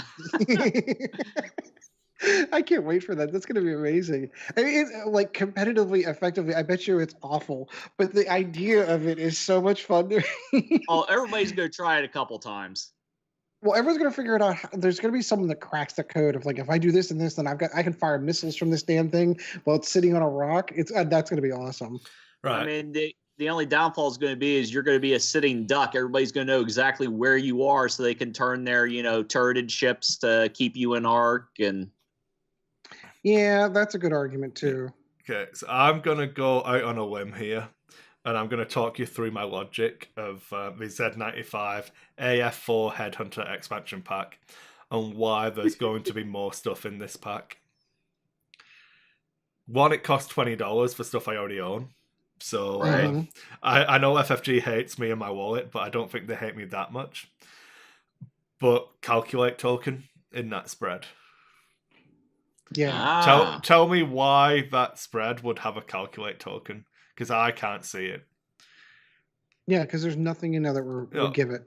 There is also no Initiative 5 or 6 pilot for them. So give me Guri in a Z95. Ooh. That would, one, give you a calculate token and an Initiative 5 pilot. So, I don't know. And something that's not in the conversion kit. Yeah.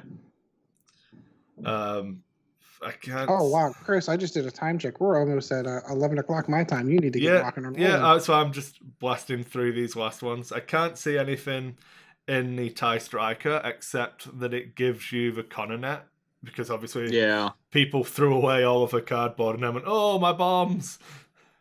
I didn't. No, I didn't either. Mine.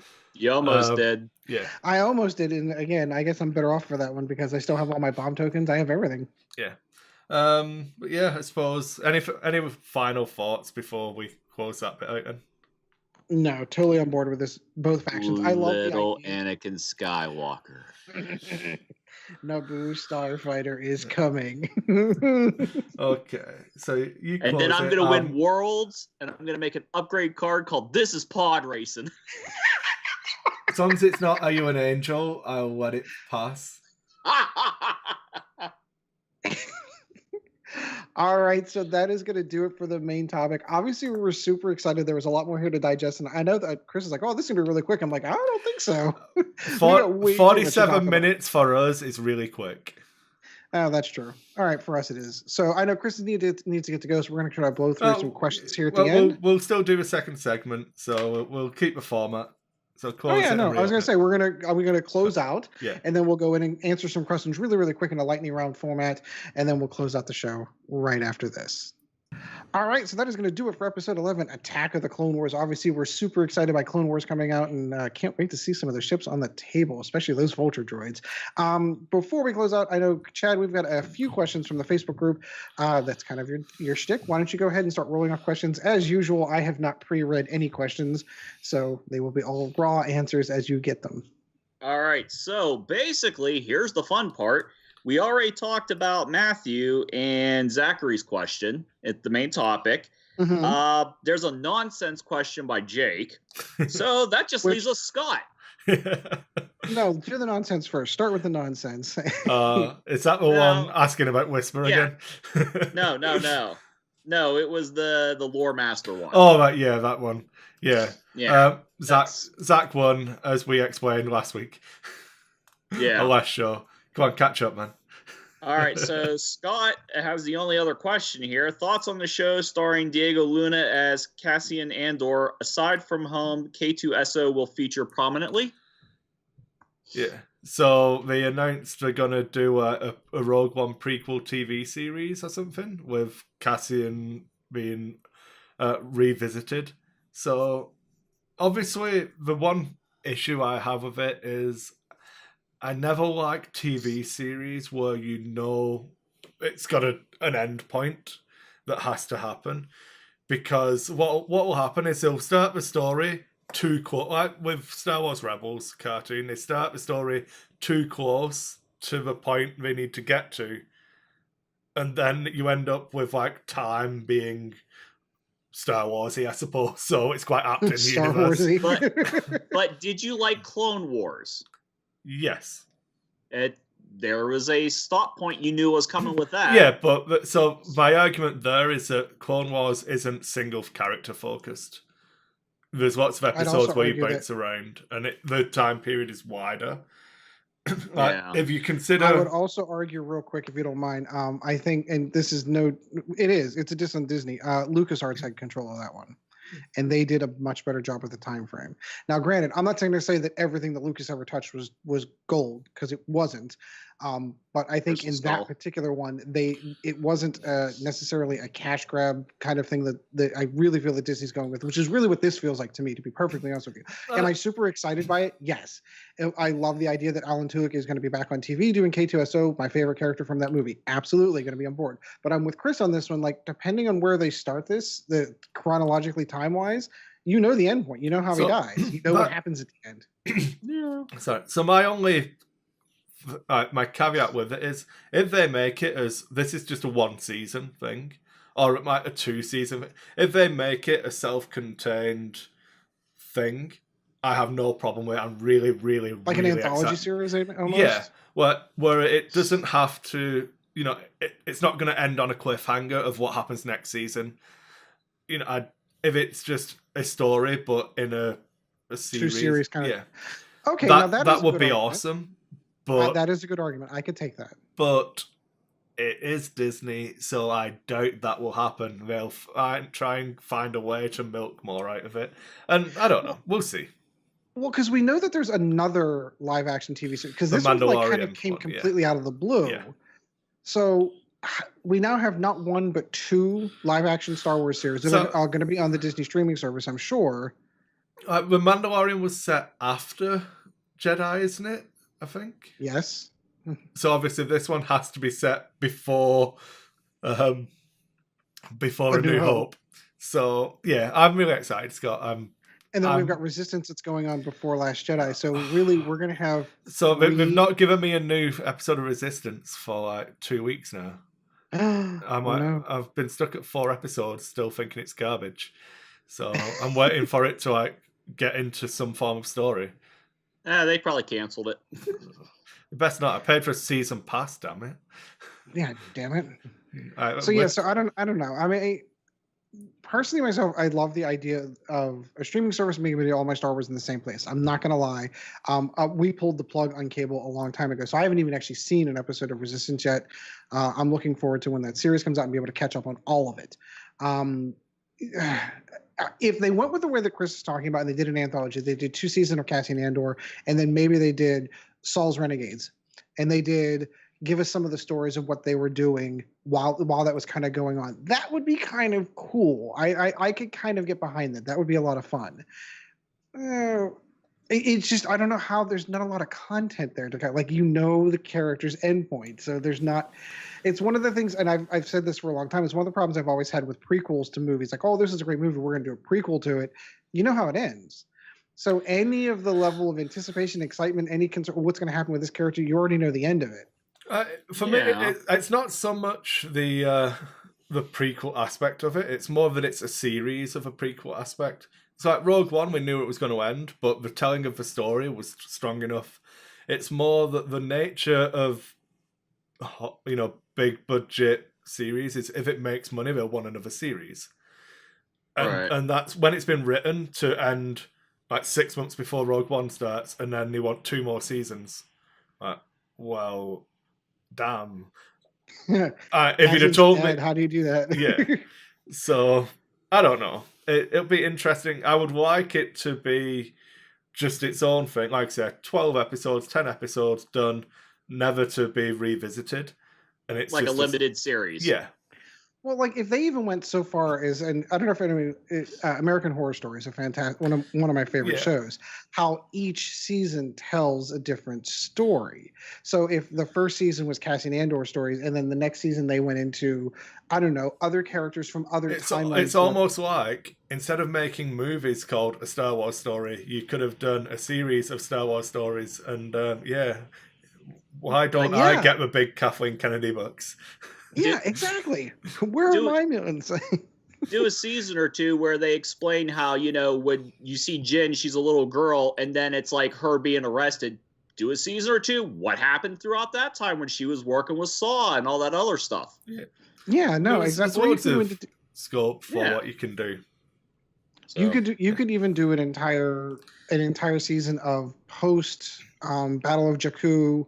What happened with the Empire after? Where did Snoke come from? Like you could answer all of those questions in these little 10-episode chunks in an anthology like that. Right. Disney, if you're listening, we'll take a small, minor, fee for giving you such a fantastic idea. Okay, so we're really short on time. Chris has a tournament that a pre-release he needs to get to, so I'm going to say goodbye. Always good to talk to you, my friend Chad. It's a pleasure. I'll see you soon. Hopefully Tuesday. Hopefully Tuesday. Hopefully. I want to say thanks to all the fans. Remind everybody we got the Lack of Focus Facebook page. You can reach us if you want to email us, lackoffocuspodcast@gmail.com. If you're watching the video, you already know about our YouTube. Share, like, subscribe, all that fun stuff. Audio formats, we're all over the place. And if you want to kind of help out Chris here with some of the costs and everything, production and all that kind of stuff, hit us up, patreon.com/lackofocus. It's greatly appreciated. And, we got some cool stuff coming. And, if you're a Patreon, you get the cool stuff. Yeah. Me and Ed talking about Keyforge. You explaining to me the game. Chris, always good to talk to you, my friend.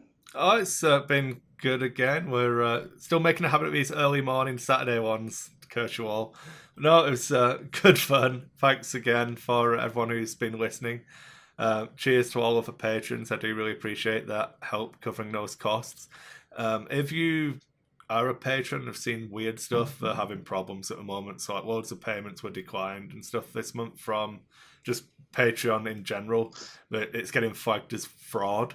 So make sure you have a look into it. Obviously, if you've cancelled your Patreon, we appreciate all the help you've given us. But if you haven't and you haven't been charged, have a look and see what's going on. Not just for us, for anything you support on Patreon, because some people might need that money more than we do as well. So it's always worth having a look. I didn't even think about it. I usually get my little receipt. I didn't even think about it. No, there's been problems with something changed in the banking system and the way Patreon process it. So there's been charge is being declined and stuff, and it's a bit weird. I read the email they sent me saying it might happen, and then just ignored it. So whatever. Whatever. It happens. I will keep the lights on somehow. I'll just have to work extra shifts. It's fine. Excellent. But yeah, that's it. I've got nothing. Thanks everyone. I really appreciate it. And yeah, cool. All right. So again, thank you guys for joining us. Again, if you are watching this on YouTube, like, subscribe, drop a comment down in there. And not only does it help the analytics, but it also gives you a quick, easy interaction with the staff, and we answer your questions, no matter how ridiculous they might be. So as always, guys, it was always fun, and we will catch you next episode. Until then, fly casual. Thank you once again for joining the Lack of Focus X-Wing podcast. Check out Dice Hate Productions for all of the latest episodes, and we'll be looking forward to seeing you again next episode.